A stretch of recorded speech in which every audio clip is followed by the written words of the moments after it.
para jamaah, ya, kalau yang perbagus hablum minallah, jaga lagi sholat berjamaah kita. Kalau memang tidak ada berapa masjid yang sekarang lockdown juga karena jamaahnya positif. Kalau tidak positif, maksudnya tidak ada penutupan kayak begini, tetap berjamaah. Hablum minallah kita perbagus. Jaga sholat tahajud kita, Pak. Ya, jaga daripada istighfar kita, bersolawat kepada Nabi, baca Quran 1 juz. Ya, perbanyak daripada bacaan tahlil la ilaha illallah. Hadirin, jangan kurang bacaan tahlil minimal 100 kali, jangan kurang setiap hari. Saya ingatkan diri saya dan jamaah semua, begitu pentingnya. Bahkan kalau Nabi, yang saya katakan ini baca tahlil 100 itu dikiaskan, dianalogikan dengan hadis Bukhari Muslim yang Nabi beristighfar 100 atau 70. Tapi kalau bilangan tahlil ini kalimatnya dari Nabi dalam hadis riwayat Imam Ahmad nomor 8000 sekian, itu beliau katakan bukan cuma 100, tapi kata Nabi, perbanyaklah ucapan la ilaha illallah, jaddidu imanakum, perbanyak dzikir la ilaha illallah, karena itu bisa memperbaharui keimanan kalian. Nah hadirin, kemudian juga perbagus hablum minallah, yaitu kita keluarkan harta kita, zakat kita, sodakoh kita, kemudian puasa sunnah, ya, perbaiki daripada akhlak. Nah, perbagus hablum minan nas ini perbaiki daripada akhlak, hadirin. Sebab Allah akan menentukan keadilan di akhirat sampai kambing dengan kambing. Ini mungkin hadisnya jarang dinukilkan. Kambing dengan kambing yang pernah nyeruduk, kambing bertanduk, pernah menabrak, menyeruduk kambing yang tidak bertanduk, ini di akhirat gantian. Allah hadirkan si kambing-kambing itu, hadirin. Kambing yang tidak bertanduk gantian. Di akhirat dia akan menyeruduk kambing yang bertanduk. Tetapi kan untuk kambing-kambing ini nggak ada yang namanya the final destination. Kan kalau kita naik pesawat tuh ada Pak di boardingnya, di apanya, destinasi gitu ya. Destination, kemana tujuannya. Kalau kambing-kambing ini diadili oleh Allah seadil-adilnya, tapi nggak ada final destination-nya. Destinasi terakhir itu bukan surga neraka. Cuma Allah ingin menunjukkan keadilan sampai kambing pun seperti itu. Ada hadisnya Pak Ustadz. Iya, sahih riwayat Imam Muslim, hadirin. Ini unik, ya, sehingga para ulama katakan kambing itu tidak akan ada masuk neraka surganya, tapi tetap dia akan diadili oleh Allah. Nih al-jalha, ya, nomornya sudah jauh juga, hadirin. Ya, hadis-hadis ini memang masya Allah 6.000 sekian tuh, 6.745. Baginda bersabda, la tu'addunnal huquq, setiap hak-hak nanti di akhirat akan diberikan oleh Allah ila ahliha. Ya, siapa yang pernah dikurangi ininya, pernah diapanya, pernah dizolimi, diberikan semuanya itu yaumal qiyamah, pada hari kiamat.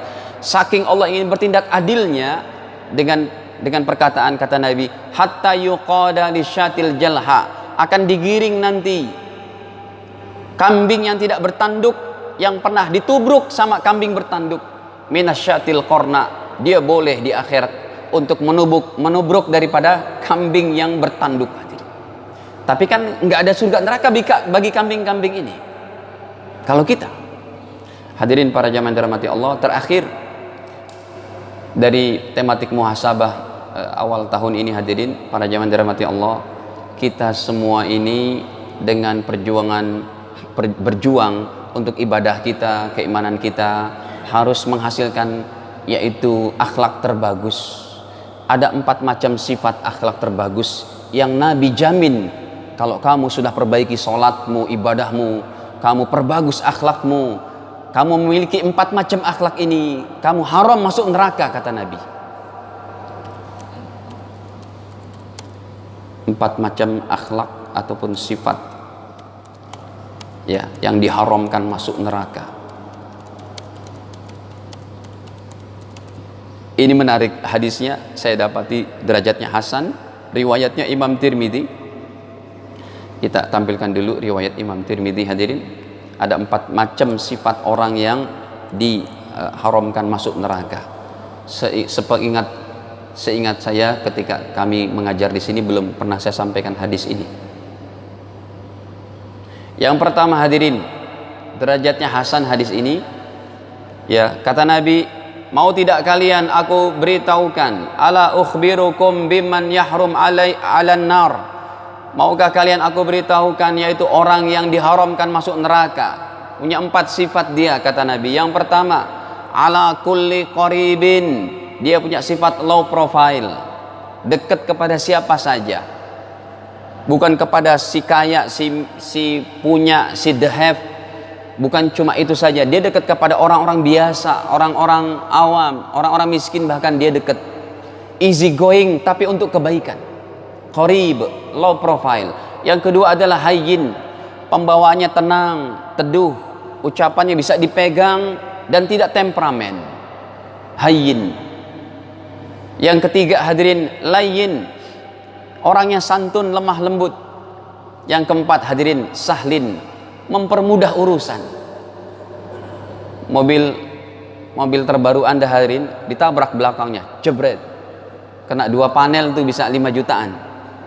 Orangnya pun sudah, Pak mohon maaf, mana ojol lagi Pak, ya, berat dia untuk gantinya.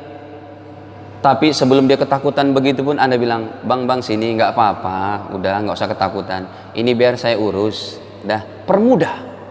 Senang nggak kira-kira orang kayak gitu? Satu orang Anda buat senang kayak gitu, permudah hadirin, sudah dijamin Anda masuk surga. Apalagi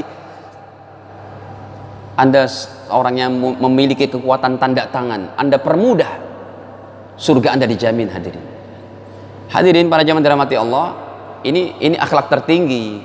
Pak Ustadz, saya nggak mau begitu Ustadz, saya nggak mau keluar 5 juta, saya minta ganti boleh nggak? Boleh, ini kan akhlak tertinggi. Tapi kalau Anda minta ganti, yang nggak ada jaminan itu, mau dapat jaminan tidak.